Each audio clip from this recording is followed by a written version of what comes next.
की नई पेशकश अब एक नए अंदाज में आपके शहर में रूफटॉप रोटी सोटी अशोका कॉम्प्लेक्स राजकुमारगंज दरभंगा। एक बार जरूर पधारे।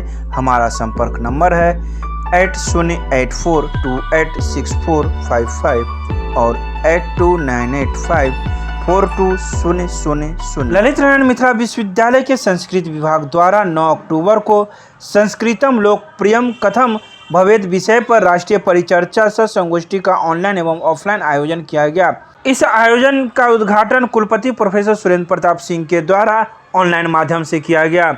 वहीं इस आयोजन में प्रतिकुलपति प्रोफेसर डॉली सिन्हा, कुलसचिव डॉक्टर मुश्ताक अहमद भी मौजूद थे। इसके अलावा मुख्य वक्ता के रूप में सोमनाथ संस्कृत विश्वविद्यालय के कुलपति प्रोफेसर गोपबंधु मिश्र एवं संस्कृत विश्वविद्यालय के उपकुलपति प्रोफेसर सिद्धार्थ शंकर सिंह मौजूद थे। वहीं विशिष्ट वक्ता के रूप में संस्कृत विश्वविद्यालय के ही पूर्व कुलपति प्रोफेसर देवनारायण झा, काशी हिंदू विश्वविद्यालय संस्कृत के पूर्व विभागाध्यक्ष प्रोफेसर मनुलता शर्मा आदि कई वक्ता ऑनलाइन माध्यम से मौजूद थे। वहीं मंच पर मानविकी संकाय अध्यक्ष प्रोफेसर अमरनाथ झा, मैथिली विभाग के प्रोफेसर रमन झा उपस्थित थे। कार्यक्रम की अध्यक्षता विभागाध्यक्ष प्रोफेसर जीवानंद झा के द्वारा किया गया। तो वहीं इस राष्ट्रीय परिचर्चा में विभाग के कई शिक्षक शिक्षिकाएं एवं छात्र छात्राएं भी मौजूद थे, जिन्होंने इस कार्यक्रम में भाग लिया।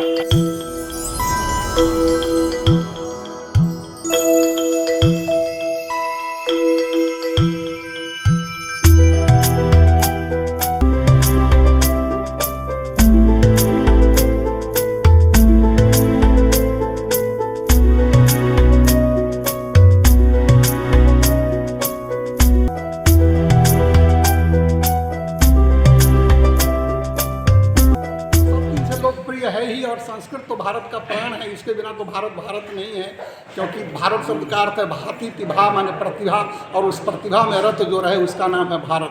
तो भारतीय लोग तो निरंतर प्रतिभा में रत हैं, ज्ञान में रत हैं, ये तो हमेशा से होता आया है। आज के परिप्रेक्ष्य में संस्कृत को हम यदि विकसित करना चाहते हैं और ऊंचे स्तर पर ले जाना चाहते हैं, तो इसको जो है सरकारी जो सेवा है उससे हमको जोड़ना होगा, क्योंकि भौतिक युग है। भौतिक युग में आधुनिकता के साथ जब तक इसको हम जोड़ेंगे नहीं, मिलाएंगे नहीं, तब तक हमारे छात्र जो है कदम से कदम मिलाकर वैज्ञानिकों के साथ नहीं चलेंगे। इसलिए आवश्यकता इस बात की है कि हमारे जो विद्वान शिक्षकगण हैं ये तत्परता से और क्या कहते हैं परिश्रम से छात्रों को प्रबोधित करें, पढ़ावें और इस ढंग से अध्यापन करें कि बैंक में भी या यूपीएस, आईपीएस और जितनी भी सरकारी सेवाएं हैं उसके लिए भी हमारे छात्र तैयार हों। और जब उस क्षेत्र में संस्कृत वालों का प्रवेश होगा तो दुनिया के लोग समझेंगे कि यहाँ संस्कृत क्या है और संस्कृत की महत्ता क्या है। यद्यपि लोग ये समझ रहे हैं कि सब ज्ञान विज्ञान संस्कृत में ही है, लेकिन मोटिफाई करने की आवश्यकता है। संस्कृत को आज के समय में जो क्या कहते हैं मॉडर्न जो विषय है उससे जोड़ने की आवश्यकता है कि हर क्षेत्र में संस्कृत के लोग जा सकें और नए अनुसंधान कर सकें, नई नई चीज़ों की खोज कर सकें, जो आज का विज्ञान चाहता है।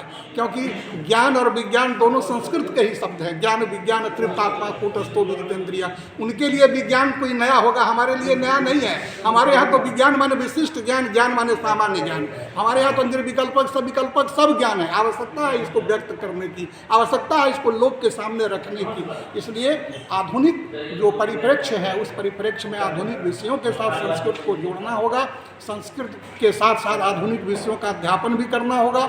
तब जाकर के हमारे छात्र जो हैं वह आज के सामने, आज के विज्ञान के सामने खड़े होंगे और उनको बताएंगे कि संस्कृत क्या चीज़ है। इस दिशा में हमारे विभागाध्यक्ष हैं, निरंतर प्रयास कर रहे हैं, निरंतर गोष्ठी आयोजित कर रहे हैं। हमारे विद्वान प्रोफेसर लोग बैठे हुए हैं, सब लोग आते हैं और मुझे विश्वास है कि यह प्रयास सफल होगा और एक दिन संस्कृत की जो गरिमा है वह गरिमा प्रतिस्थापित होगी और भारत में नहीं विश्व में संस्कृत की प्रतिष्ठा जो है वो स्थापित होगी और सभी लोग इसको स्वीकार करेंगे कि संस्कृत वस्तुतः क्या है। और संस्कृत में जो ज्ञान विज्ञान है उससे अतिरिक्त कोई ज्ञान विज्ञान है ही नहीं, क्योंकि समग्र ज्ञान का स्रोत जो है वह संस्कृत भाषा है। जैसे सारी नदियाँ हिमालय से निकलती है, उसी तरह जितनी भी भाषाएं हैं और जितने भी ज्ञान हैं वो सब हमारे यहाँ वेद से है और वेद हमारा अनादि है और सब ज्ञान का वह उत्स है, उपजीव्य है। इसलिए प्रयास हम लोगों को करना चाहिए। भारतवासियों को केवल संस्कृत ब्राह्मणों की भाषा नहीं है,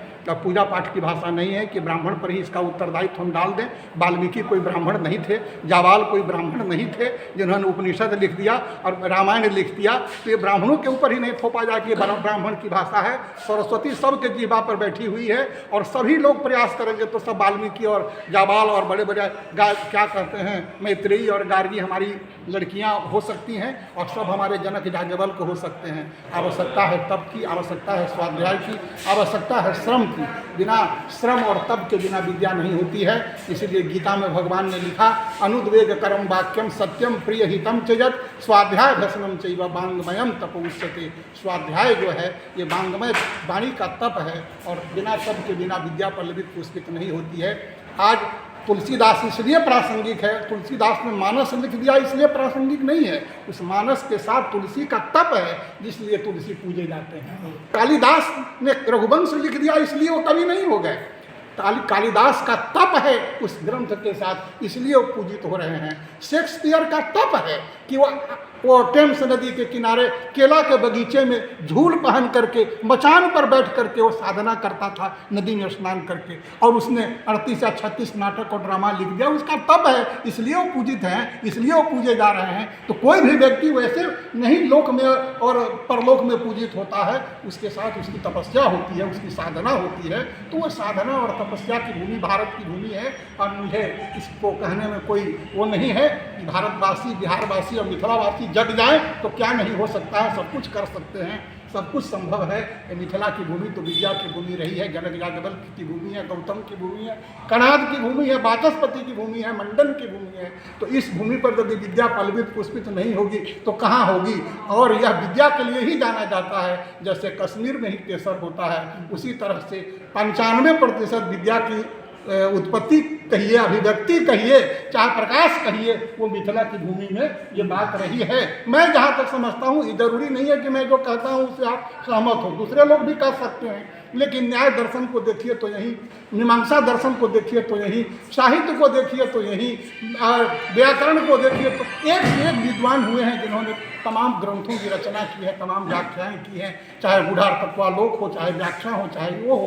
तो इस नीति और रीति से ज्ञात होता है कि वस्तुतः मिथिला की भूमि विद्या की भूमि है। आवश्यकता है जो हमारे युवक बैठे हुए हैं, जो हमारे विद्वान बैठे हुए हैं, वह अपने को जरा सा देखें कि हम क्या हैं, कहाँ से आए हैं, हमारी परंपरा क्या रही है। क्योंकि संस्कृति पीछे से चलती है। हमारे बाबा कैसे थे, हमारे दादा कैसे थे, हमारे पूर्वज कैसे थे, वहाँ से आती है संस्कृति। तो संस्कृति को देखें तो हम यदि अनुसंधान करेंगे तो अपने आप हमारा प्रकाश हो जाएगा और हम आगे की ओर बढ़ पड़ेंगे, चल पड़ेंगे। तो इन्हीं शब्दों के साथ मैं अपना वक्तव्य का उपसंहार करता हूँ और आप लोगों से cakes and more Kathalwadi Darbhanga आपके शहर में देता है 100% eggless cake, patties, cookies, pizza, burger के साथ इवेंट ऑर्डर और 3 किलोमीटर तक की फ्री होम डिलीवरी।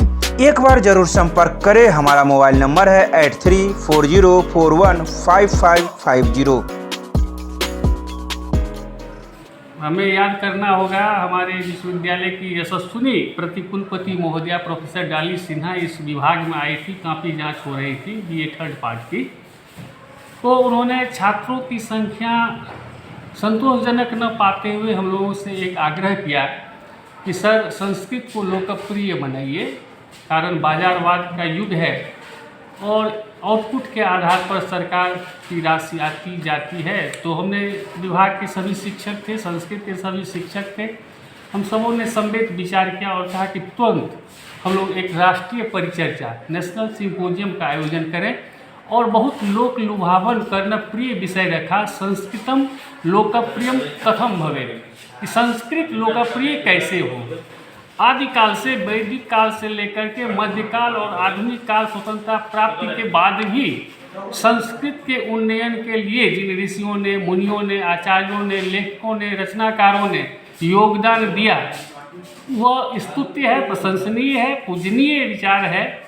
आज के युग में हम देखते हैं कि भारत में, खास करके उत्तर भारत और उत्तर भारत के बिहार प्रांत में भी संस्कृत के प्रति नई पीढ़ी का रुझान कुछ शिथिल हो गई है। इस शिथिलता को दूर करके उनमें नव संचार उत्पन्न करने के लिए और उन्हें यह संदेश देने के लिए कि एक संस्कृतज्ञ, एक संस्कृत पढ़ने वाला छात्र और छात्रा भी कुशल प्रशासक हो सकता है, कुशल नेता हो सकता है, कुशल कारीगर हो सकता है, कुशल अभियंता हो सकता है, कुशल सैनिक हो सकता है, सेनापति हो सकता है। और इसी का परिणाम है कि आज यूपीएससी का रिजल्ट आप देखें, बीपीएससी का रिजल्ट देखें या कोई भी अन्य राज्यों का आयोग का रिजल्ट देखें, उसमें संस्कृत निष्ठ जो स्टूडेंट हैं उनका रिजल्ट अन्य विषयों से ज़्यादा अच्छा होता है। इस बार भी यूपीएससी में जो 541 का रिजल्ट आया है उसमें 50 ऐसे छात्र छात्रा हैं जिनका मूल विषय संस्कृत था। बीपीएससी में कितने ऐसे हैं जो उत्तीर्ण होकर के पदारूढ़ होंगे, उनका मूल विषय संस्कृत था। इसी बात को समझाने के लिए, इसी बात को अपने बच्चों के समक्ष रखने के लिए हम लोगों ने यह आयोजन किया, जिसके उद्घाटनकर्ता हमारे माननीय कुलपति, यशस्वी विद्वान कुलपति प्रोफेसर सुरेंद्र प्रताप सिंह जी थे और प्रोफेसर डॉली सिन्हा माननीय प्रति कुलपति, ललित नारायण मिथिला विश्वविद्यालय माननीय कुल सचिव प्रोफेसर मुश्ताक अहमद ऑनलाइन जुड़े हुए थे। और मुख्य वक्ता के रूप में हमारा गौरव, इस विभाग का गौरव, संस्कृत विभाग का गौरव, और मेरे लिए तो उनका आशीर्वाद था कि सोमनाथ संस्कृत विश्वविद्यालय के माननीय कुलपति प्रोफेसर गोपबंधु मिश्र जी ऑनलाइन उपस्थित थे। उसके बाद प्रोफेसर मनुलता शर्मा जो काशी हिंदू विश्वविद्यालय की पूर्व विभागाध्यक्षा हैं वो जुड़ी थी। सेंट स्टीफेंस कॉलेज के हमारे अनुज प्रोफेसर पंकज मिश्र जुड़े हुए थे ऑनलाइन। और हमारे मित्रवर्ग अभी नवनियुक्त प्रतिकुलपति संस्कृत विश्वविद्यालय प्रोफेसर सिद्धार्थ शंकर सिंह जी का ओजस्वी वक्तव्य इस संबंध में आया, हम वो भी ऑनलाइन जुड़े हुए थे। उसके बाद जुड़े हुए थे भोपाल शिक्षा शास्त्र विभाग से प्रोफेसर नीलाभ मिश्र जी। उसके बाद जुड़े थे इसी विश्वविद्यालय के इसी विभाग के पूर्व प्राध्यापक प्रोफेसर जयशंकर झा जी। और आज के इस मुख्य वक्ता ऑनलाइन होने के कारण मुख्य अतिथि पद को अलंकृत कर रहे थे संस्कृत विश्वविद्यालय के यशस्वी विद्यावतार सरस्वती शिरोमणि प्रोफेसर देवनारायण झा जी पूर्व कुलपति।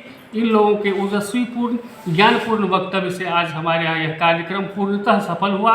यह कहना पूरी ईमानदारी से मैं कहता हूँ कि आज का यह हमारा कार्यक्रम इन विद्वानों के ऑनलाइन ऑफलाइन उपस्थिति के कारण पूर्णतः सफल रहा। और हम संस्कृत को लोकप्रिय बनाने के उद्देश्य से जो यह कार्यक्रम किए वो हम समझते हैं कि 150 छात्र छात्रा प्रतिभागी जो ऑनलाइन जुड़े हुए थे और उद्घाटन के समय लगभग 70-75 लोग इसमें विराजमान थे, सबको कुछ न कुछ उपलब्धि हुई होगी। इसी विश्वास के साथ हमने ये आयोजन किया और पुनः आगे इसी तरह का लोकप्रिय विषय पर हम आयोजन करते रहेंगे। क्या नाम है?